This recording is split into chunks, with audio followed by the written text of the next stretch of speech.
Hey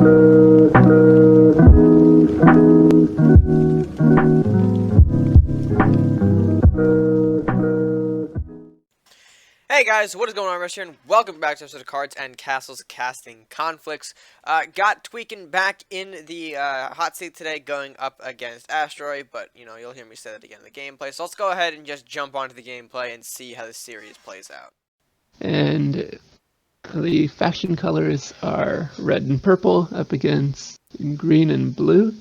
As I scrambled to hit the wrong buttons on my stream deck, so the recording just started.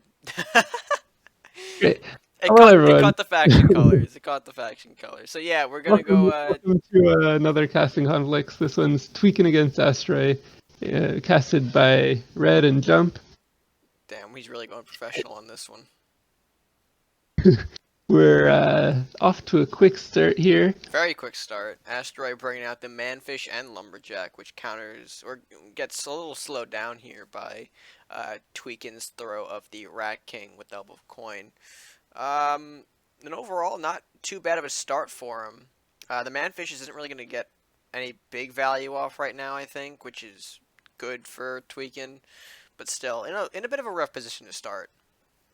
Yeah, Rat King always does provide great defensive value, even though Asteroiy had two units on the board before Tweakin had any. Now, with that Rat King, it's been turned around and has put a stop to Asteroiy's offense. Right. Although we do see Tweakin's got 2 wizards additionally on top of the Rat King, which he will be able to play. He'll be able to play one of those wizards now, it seems, or if he wants to go for a Lumberjack draw here, looking to maybe save the Lumberjack, is going to play the wizard, which I think is a better opportunity to take, just because, of course, the Lumberjack can be pretty much played, I think, any point later. Not really too detrimental if he gets it out now or later. Now, he could have opted to move that rat into the center, offering a trade for the Salahar Rider. I don't see any global buffs in his hand at the moment, which means it would generally be a good trade, even if Asteroiy had played a global buff of his own to survive the hit. The wizard can back up and get the trade to be equal. Right. But now we're seeing Asteroiy throw out the Sea Witch in response to the wizard play, which prompts Tweakin to throw a Shadow Drake of his own, a little bit off of target, not going for the Sea Witch. We're going to see probably some mind games be played. We'll see what Asteroiy decides to take, because obviously he might think that Sea Witch is threatened, even though we know that it's not really going to be at the moment. So we'll see if he decides to keep it forward or push it off to the side here, or whatever. We do see the Koru as well. Yeah, he pulled his other units back, which is not a move you often see in a red-purple combo. Oh, we're going to see a bit of aggression here.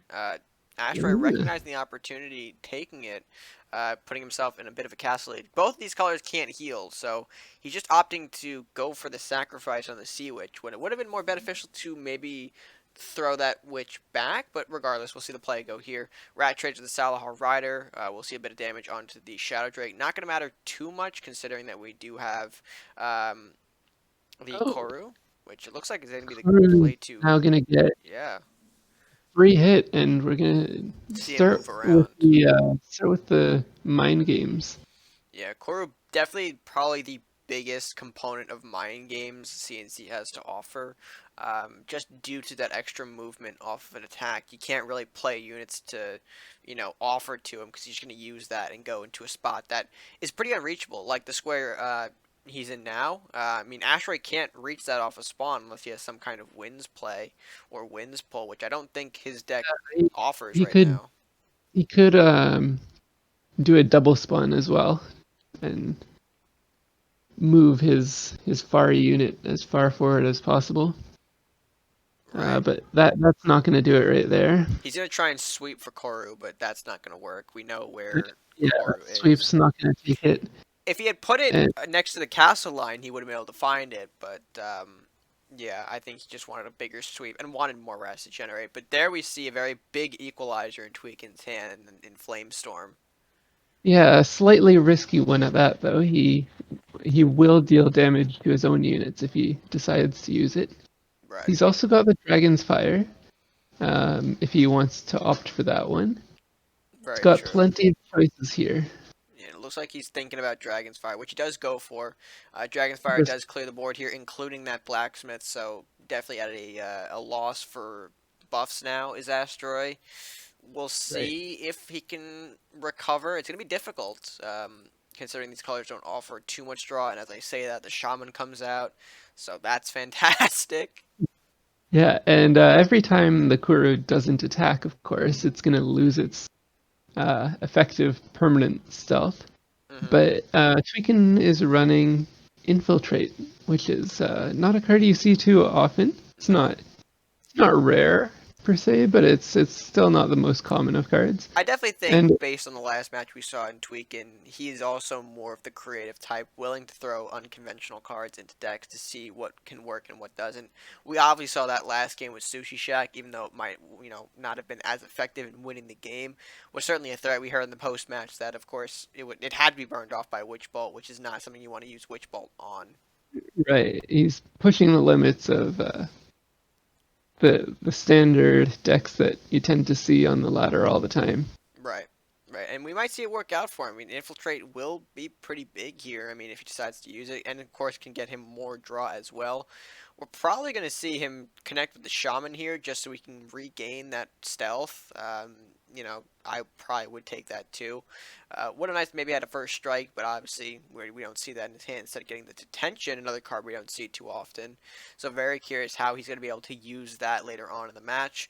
But how do you think he follows up here? I mean, he did do the Shaman kill. What next for him? I mean, I would probably see. Another interesting combo that Infiltrate allows, Yeah. that I've used a couple times myself, is that you can use a ranged unit right into that middle square where Kuru stands right now. Hmm. And then after the attack, you hit the Infiltrate, and it's just out of reach of standard Units. standard Yeah. standard units, unless there's some sort of winds or a Drake Dancer, some sort of movement buff like that.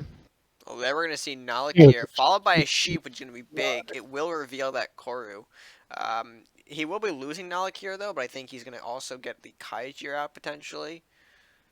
Or decide Right. to go for a So Lumber first. Or he might. I would do a Jira here. I mean.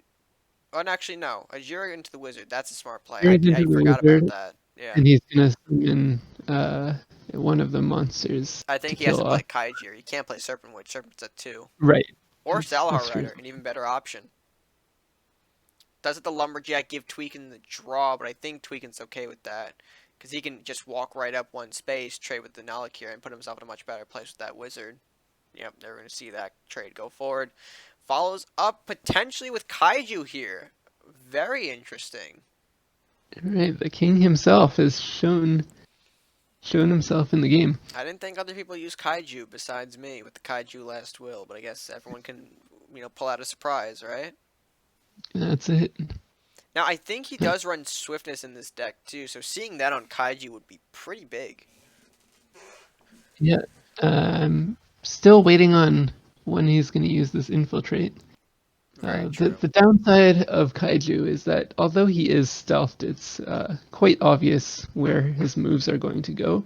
Two movement is Especially, very predictable. yeah, especially since his stealth only lasts one turn. He can only go to two realistic spaces that you would want to place him. Right. But I guess it's Anything always a else, debate between which one. yeah. Well, in this case, the manfish is blocking off one of them, so it's Yeah, only one remaining option. that is true. So what's Uh, Asteroiy going to respond with here? He's we do showing a see a wizard. wizard, He has yeah. 6 gold remaining. The Kaijir from the Ajira looks like as well. I'm very curious if this is more of a monster-based deck. I mean, we're seeing a lot of cards held up in Asteroid's hand, but also not a very clear sign as to what like a deck theme would be. We've seen Ajira, which is really the only sign I could immediately think of as, a possible deck theme in monsters. But then again, I mean, what are your thoughts on what Asteroiy could be hiding? I'm thinking maybe Kraken, which is what we're probably seeing Tweakin prepare for here. Right. Now, I'm looking at the color combos, and a standard color combo, a standard Ajira deck that runs Pirate Viking is just the swarm-based decks where Ajira is strictly used to generate a lot of um, a lot of cheap cards, and you pair that with global buffs. So Right. it's possible Asteroiy is just getting unlucky and not drawing the global buffs, or it's possible he's got his own tricks up his sleeve. I mean, we've seen a lot of cards held back in this match. I mean, he's not one to throw up. I mean, the Kaiju, for example, not throwing that up. Not throwing it up to like block or anything, just keeping it down there. Same with a couple other cards that we've seen, just not as aggressive. But we did see that Manfish as well early on, if you remember that from Asteroi's side. So, I mean that's why I'm thinking maybe more monster deck. But then we're gonna see the Serpent Witch come out, the second of the Ajira cards from his side. So I mean they're all out now. We do know Tweakin still got one Kaiju left in his hand. We'll see if he So decides to bring that out. yeah, an interesting thing to note is the detention in hand right here. Ooh, especially compared with that multi-strike he just drew. I That's think gonna be he's going to do it. big, A yeah. multi-strike on that uh, King Kaiju can just devastate the castle. It would bring him down to 4, pretty much. Yeah, 16 damage on 16 face. damage, and With Darkbender he's got a behind, yeah, that's gotta be the Earthbender, a game. Wizard behind, and a Flamestorm. Yeah, Asteroid's gonna have to remove pretty much Wizard, Darkbender, Kaiju, as well as Kaiju Jr. that generates from the Kaiju. Right. A lot of people forget that Kaiju does have that extra monster that pops out upon death, and that still Now, itself is a little bit of a bricky body at 2/5, enough to if clear out he, the game. yeah, if he is holding any Krakens, this is the time to use them. He could lunge forward with two Krakens plus a buff of his own, and that's possibly enough to end it. But I imagine if he had that in his hand, he would have used it by now. I mean, ideally, you'd like to see 2 cheap Krakens and 2 global buffs. We are going to see Yeah. Spear Strike on the Wizard. That does clear Kaiju. So Okay, he's Kaiju part is way out. there. He's got 7 gold to deal with 3 more units. It's And it looks like he's done with the respect. Can't do it. So Tweakin does pick up game 1 in quite an effective manner using King Kaiju in a way that I don't think people would expect to see him. So very curious to see what thoughts there are on this match. So should we go to the players? I think we should. All right, let's jump to them. Wow, boys, quite an effective game 1 indeed. Tweakin coming in with the big Kaiju. Big Kaiju energy. I don't even know where to start with that one. I guess we'll start off with Tweakin here. We did see a lot of interesting components into this deck. We saw Infiltrate, Detention, Woten, Kaiju. Give me the thought process behind this deck, I guess. We'll start there. It's just so the thought process is well, the main idea behind it is the harmonic balance plus either the flame storm or the dragon storm for complete board clear for either 7 cost cards or 10 cost gold. And what really kind of solidified the win for me was drawing the multi strike along with having Kaiju just 2 spots away. I put infiltrate in the deck because you can't really get Kaiju close enough to the castle without them spotting him. So with the added turn of stealth, you kind of can place him strategically. And in that case, I kind of put him 2 spaces up to kind of set myself up for a detention or a fear to be able to hit castle for 8, which kind of pretty much solidified the game for me. I was kind of nervous that he had a Kraken somewhere when I saw Ajira. whatever monster it was, Ajira. Yeah, I was kind of hesitant on moving my ranged units up a little bit more and kind of leaving my castle unguarded because I was already at 13 health, and with me also playing the monsters, he could have easily played a Kraken plus a Lightning Blade, which could have pretty much put me in a world of hurt. Right. Yeah, that's what we were So gonna ask. we never quite saw Asteroid's hand, so um, we wanted to know what was the combo you were going for with that deck.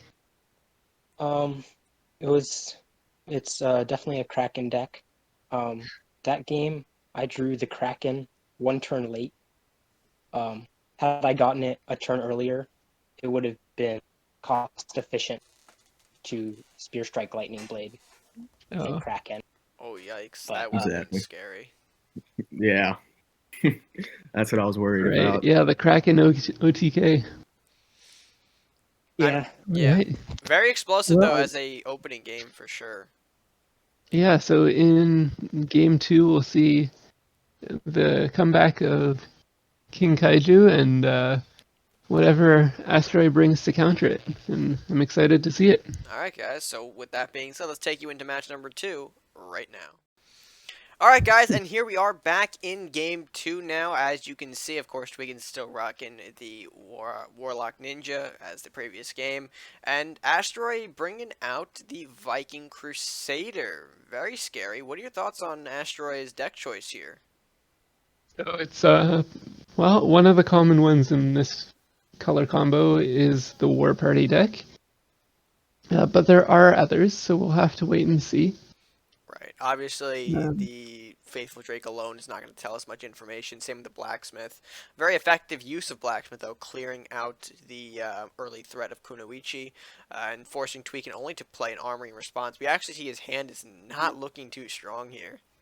no, he had a bit of a unlucky time, but he does have the option to double Flamestorm or at some point pull off that harmonic balance combo that he had mentioned in the post-match discussion previously. Right. I think he might The go for it, though, considering he's going to draw the Wizard, or at least play the Wizard, because you have to remember, Harmonic Balance affects all units, including his own.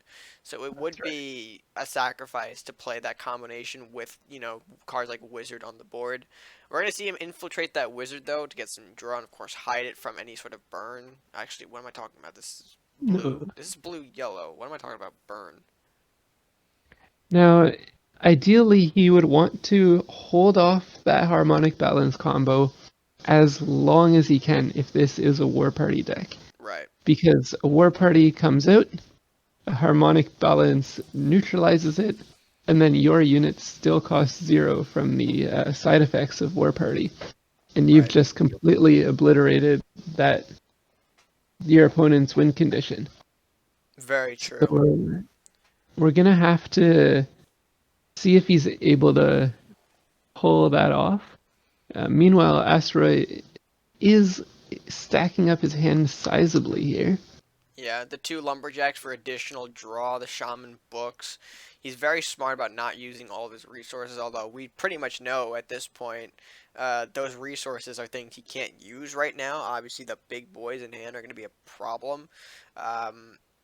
So I'm very curious to see how Asteroiy is feeling, though, about this match. Because, of course, we're looking at Tweakin's, gameplay. Not very aggressive and not forcing damage. I mean, he's flashing the harmonic. He knows at this point what kind of deck this is. So, do you think he's Yeah. just preparing for it? Well, he needs to hold on to it. But what I'm wondering is, uh, what Asteroid's game plan is going to be. Surely he knows the workings of this of Tweakin's deck in that we just had a post-match discussion where it was revealed. Right. I think So maybe his idea, though, is that, you never know what your opponent has in hand, which is something that I think might cost Asteroiy here. He's going to try and bulk up, of course. If he follows up with the Yenaroth next turn, that's just going to show. Or even he can coin War Party. He hasn't used the coin, has he? He hasn't used the coin that I remember. Now, an interesting move that could happen here uh, is he could do a double Flamestorm and start rushing forward and put some presence on the board, but it would be a risky move for sure. Well, you also have to remember he's got a Dragon's Fire in hand too, so that Right, so also telegraph. I that's mean, where it's a turn 10 play. It would be that he can't follow up with the unit. Well, no, if that's the war party, so he would be able to follow up. But I think maybe he's going to use the Flamestorm to kind of put some doubt in Asteroi's mind that he doesn't have the combo, that he was forced to use the Flamestorm there. I like this mind game. yeah, let's see if it works out for him. We're just one gold away, but if Asteroiy still has that coin, it could have been that turn. Well, A trap was set. Not oh. often in War Party do you see traps being set. I think I can telegraph that trap though for you. It's going to be Avalanche. Right. In decks like this, where stall is the main priority, he's going to throw out maybe the Faithful Drake, and yeah, there's the Avalanche activation. Divert the Avalanche onto Faithful Drake and a Wizard, and then get Koru out. That's the right play there. Koro is excellent right before a War Party. Instill a little bit of fear. Ooh, wins Lightning Right. Blade. Has to be. You see the Or Mystic Journey? yeah. I don't know. We still have 2 golds. Racking, well, oh, nope. Racking did trade. So it looks like we're not going for that. We'll take out the Armory, though, in a big burst here. And this is going to leave Tweakin in a very weird position. Right. So he has the option to Flamestorm again, attack with the Wizard and a Flamestorm, but he really is missing out on more units in his hand. I would like to Just the see luck of him the fear draw. back that top rat for more draw. It's threatening the Wizard right now. And I would like to maybe see if you can at least save one of these Wizards here through the use of a fear. Yeah, fear the rat away. See what you can pull. That's not the card. Oh, No. more spells. That's not the card we want to He see. could alternatively go for a Dragon's Fire, and his Harmonic Balance Flamestorm combo would still work. I think he's going to do it. Yeah. Yeah. He has to pull it out to clear off board here, or else he loses 2 Wizards and possibly any small advantage he has left. There is the Hassan City Guard, so there goes one of the Wizards, followed up with the book, so more draw. And I'm starting to kind of lose faith that this is a war party, unless he just doesn't have it. I mean, Asteroiy went from a Right. sizable hand down to 4 cards very quickly. Right, and seeing the Winds of Njord is kind of what gave it away for me that this probably isn't a War Party deck. You wouldn't want to pull your enemies towards you if you're playing defensively Right. most of the time. So Ooh, there we see it. Whoa, I imagine his game plan here is just to stall and then still win in the late game after he's pulled the enemy castle a few spaces forward. Right. And so now, if Tweakin's also realizing this, his game plan has got to be to end the game before that can happen. I don't like that play. I think he should have gone for the Wotan in that scenario. Sure, you run the risk of freeze, but Wotan, let's not forget, has a deflect and first strike, a very devastating unit that can only really be handled by freeze. And to give Asteroiy that extra guard, I don't know if that was the right choice. Well, I think the reason he didn't do it is because he's got the combo with multi-strike coming up. You think so? Oh, we're He questioning. uses this. Yep. And then goes for the Wotan. Alright. So he throws away the Flamestorm in order to set up a better Wotan for himself. Curious to see how this will work in his favor. Asteroiy does run the option of freeze, which can shut Wotan down pretty effectively here. So Yeah. if this doesn't go well, I mean, with the hand Asteroid's got, you've got to admit he's got some kind of freeze, whether it's Yenneroth, Cloak, Pillar. especially since we haven't seen any of it all game. Right. He's got to have some in hand. Swordsman doesn't. And then Yeah, it's he going to can. be a cloak of ice on top of that, Yeah. positioned right behind. And what a great unit to put cloak of ice on. If you wanted to kill it, most of the time you have to attack it with a melee unit, and then it sweeps around and kills all the things that have been frozen. But a lucky top deck there just Yeah. bounces it away. That still doesn't really get rid of the issue of what's on castle, though. You look at the field, there's a shaman and a books, each doing a significant amount of damage, which could potentially just end the game right here, actually. Right, and that I um, think Tweakin realizes, or at least, yeah, the there's a tempo. lightning blades. Oh, Oh perfect. no. That's the ender. So he needed both of the. He needed pretty much all the units to disappear, which, honestly, looking back, Harmonic Balance Flamestorm would have been great in that scenario. But then again, the latter end of that, once wins came out, we definitely saw a shift tide. But regardless, I'm curious to see what both players think. Should we jump to them now for their post-match comments? Yes, let's do it. All right, let's go. All right, welcome back, gentlemen. A hard-fought game two, and what an interesting way that turned out, indeed. We'll start with Asteroiy here, because I got to ask him this question. We were going through most of the matchup, assuming you bought in War Party to deal with this, and obviously that did not seem to be the case. Tell us the thought process behind that deck. So, yeah, there was the on my 9 gold turn when I had metal. I was like, maybe I should have played War Party, but no, I just came in with your chip, no Yena, no Mystic, no War Party, just small units, Swordsman, and Winds of Njord. Right. Because he was carrying a lot of ranged units, it looked like, and those were what got him through the first game. And Winds of Njord really messes with that. Very true. Now, it was an interesting game where both players had a win condition that was towards the late game side of things. And the beginning was just kind of a positioning war, trying to outmaneuver the opponent. How did that feel, Tweakin, to be on one side of it? And did you feel like you had to be more aggressive, or were you happy staying back? When I saw that he had Vikings yellow, I figured that it was a War Party deck. So at the start of the match, I had an option to get rid of the Flamestorm and the Harmonic Balance. But I decided against it because I thought that if he does have a War Party and I don't have that combination, I'm probably shit out of luck. So I wanted to hold on to the Harmonic Balance for as long as I could, just in case he did play the War Party. I could clear off everything and pretty much hand me the win unless he decided to hold some units back. But that was not the case, as you just heard.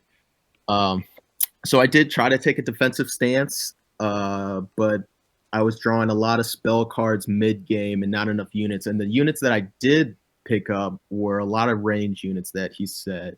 So I couldn't really attack any of his units right away, which kind of put me in the backseat of things. And the Winds of the Nord play really kind of messed up my vibe.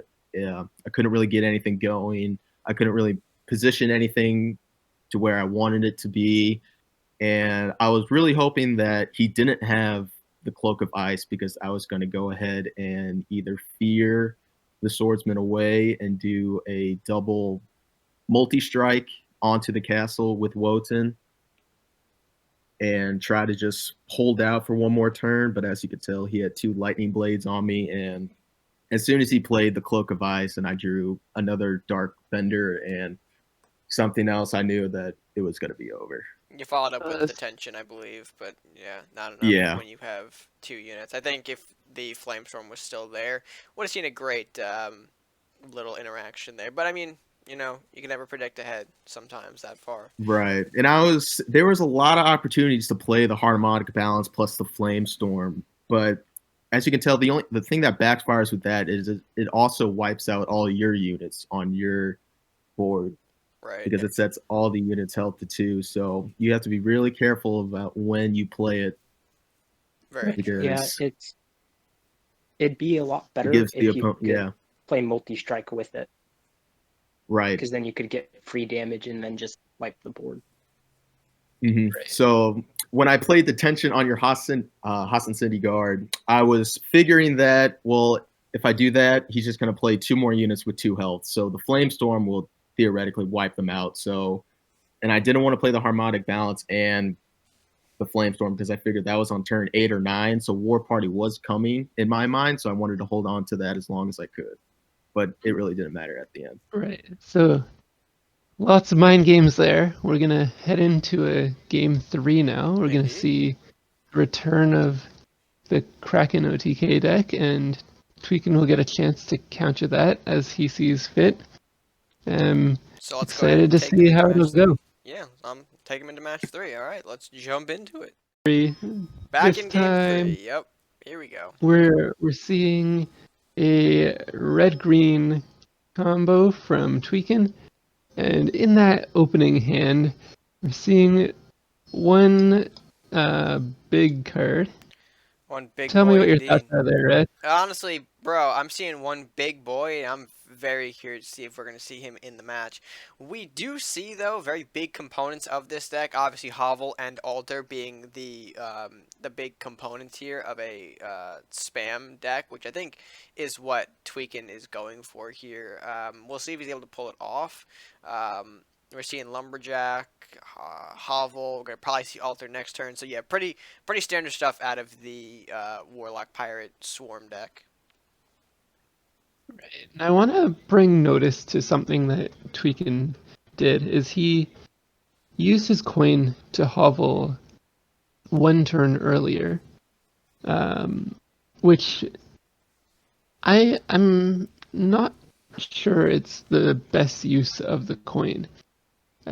Sure, you do get one more rat, but since he didn't have any other card to follow up on turn 2 at the time, I feel like it's not using the coin to its Full potential. best potential, to its full potential. Right. You want to use it to smooth out your curve, and that'll give you the most benefit. Well, I think So Tweakin's. I'm gonna play devil's advocate here in the thought process. In a swarm deck, I think he wants to build his swarm as quickly and as effectively as possible. Hence, why he's coining out the hovel. Even if it's gonna cost him maybe a couple points on the castle, I think if he just starts building the swarm, he'll have a better edge in this match. Because sure, Asteroiy's got the lightning blade, but what else has he really got to deal with? Big swarms. I mean, we're seeing Necromancer, Armory. The zombies are going to become scary, as the game goes forward. And I don't see a whole lot of outs in Asteroid's deck immediately. I'm saying Lightning Blade, as pretty much his option, his go-to here, and Temple, I guess, on that matter. But still, if Tweakin is able to just overrun Asteroid here with Swarm, I think he's going to have a pretty good match in his favor, or at least the match will go into his favor, I think, personally. right, so Asteroid's gotta do at some point use that lightning blade, but he may in the meantime have to take a backseat and use any freeze cards he might have.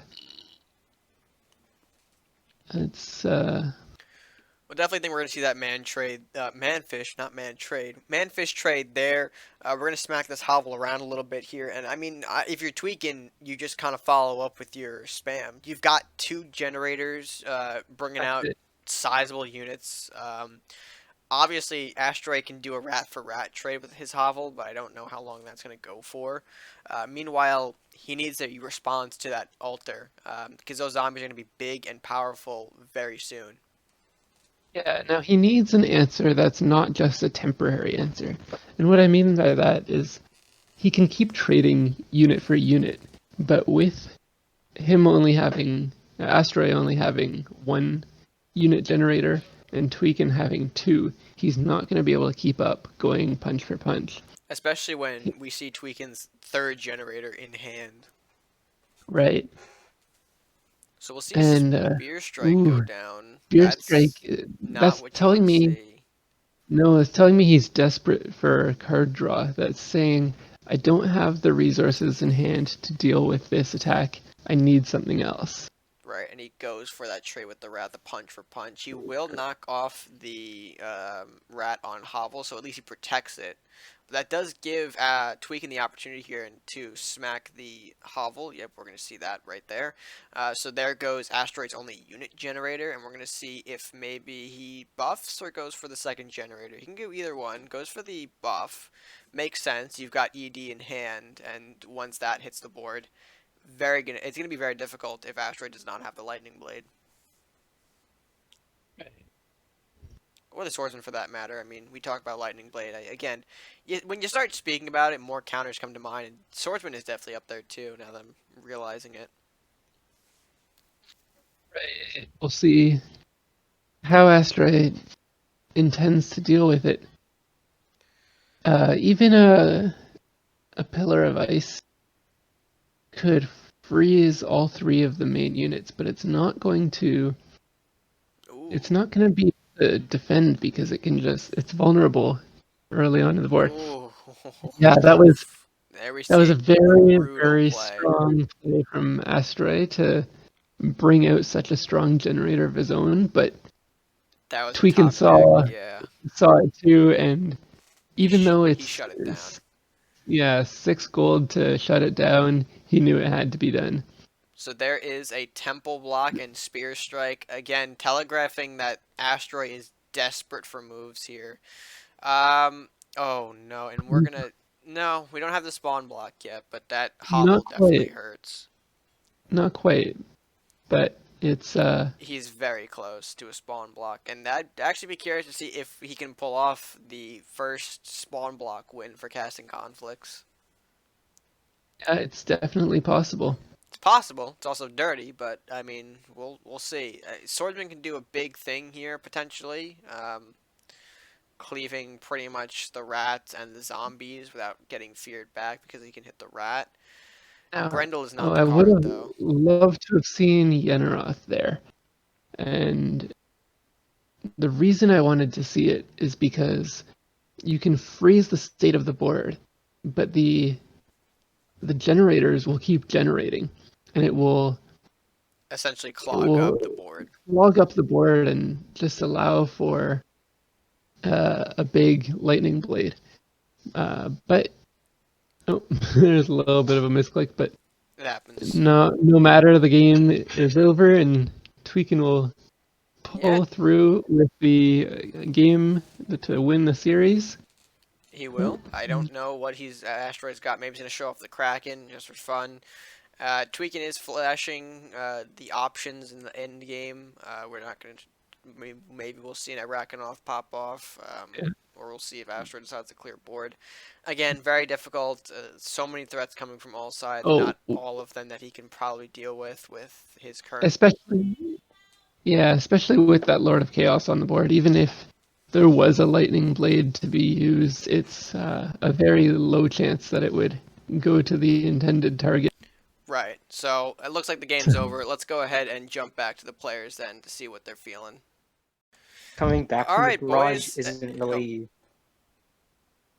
Oh, you love it when I shut the recording after we start.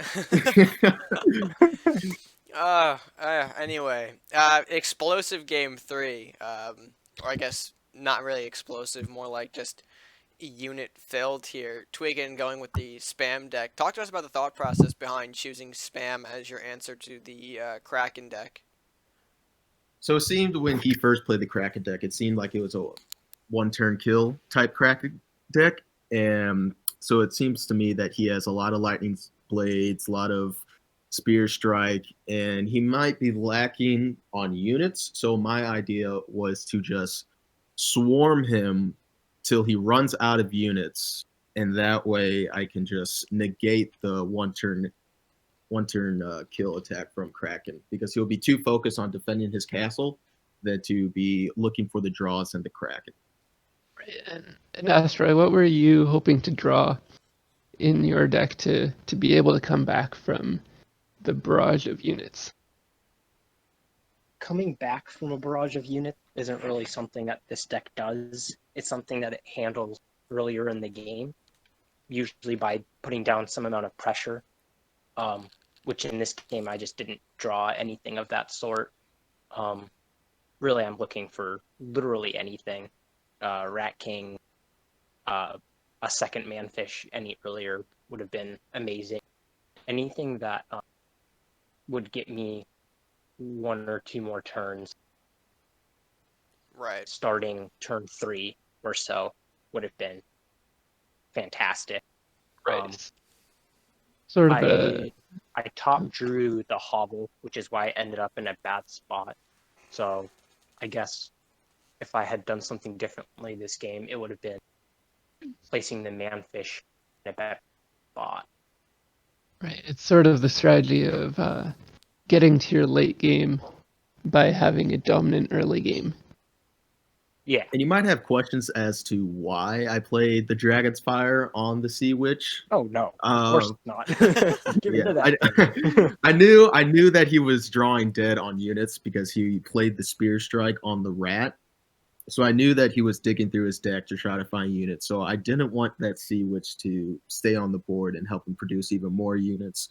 And wasted a Dragon's Fire on him, I thought was a good trade, seeing that I would just be able to spawn continuously 3 new units each time, and they are 2/2, 3/3, or 4/4. So I thought that it was a good trade. That was definitely not a questionable play. I played the Sea Witch and I was like, I hope he doesn't have Dragon's Fire. Yeah, in the end, you only paid 2 more gold for that Dragon's Fire than the Sea Witch itself. So, Right. And I figured I was good as soon as I drew that Arcanon, because I knew that he relies on spells for the 1 turn kill. So as soon as I drew that Arcanon, I knew that I was good. yeah, well, that was a good choice for a counter, and it pulled you through to a series win. Yeah, you do earn your first series win on Casting Conflicts. Any word on how that feels? Let's go, boys. Oh, all right. It feels great. We're going for that top spot. I hope Yoda's not too comfortable up there. Well, we're gonna be currently, up there. actually, based on that last match, Vesa has secured himself in the top spot, but could potentially be maybe overthrown. I mean, we'll see. We'll see if we can get Yoda in for another match, potentially soon here on Casting Conflicts to kind of edge him up in terms of games played here. But regardless, overall, very great series, great games played by both of our players here. And let's throw it out to my future self, of course, as always, to end off this video.